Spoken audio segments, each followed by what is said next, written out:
First question will go to Shannon Kingston from ABC. Thank you, Mr. Secretary. As you said, a 60-day ceasefire deal in Lebanon appears imminent, but in 60 days you won't be in office anymore. Do you plan to work with the incoming Trump administration to ensure that this truce can really turn into a lasting peace? And the White House has said that this deal can lead to a ceasefire in Gaza, but for almost a year it seems that nothing has moved the needle with Hamas. So what makes you think that this will convince the group to turn over the hostages it's holding? Great.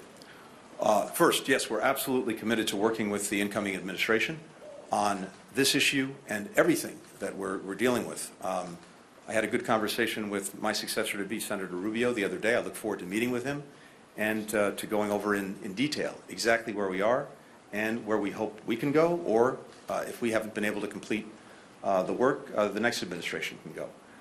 And having that continuity and being able to hand off to the next administration the strongest possible hand to play in bringing peace and bringing security is exactly what I'm focused on. When it comes to a ceasefire, assuming we get it in Lebanon, as I said, I think this can have profound effects, not only immediately for those concerned, that is to say, people in Lebanon and Israel, who are facing a barrage of missiles and mortars and rockets every single day, saving lives, saving livelihoods, creating the conditions so that people can return to their homes in northern Israel and in southern Lebanon.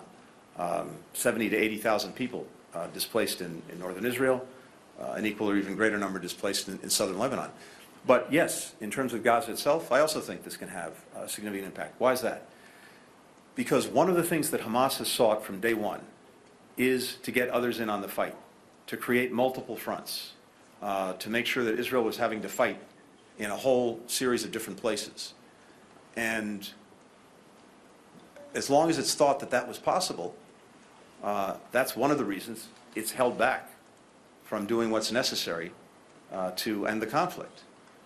Now, if it sees that the cavalry is not on the way, that may incentivize it to do what it needs to do to end this conflict.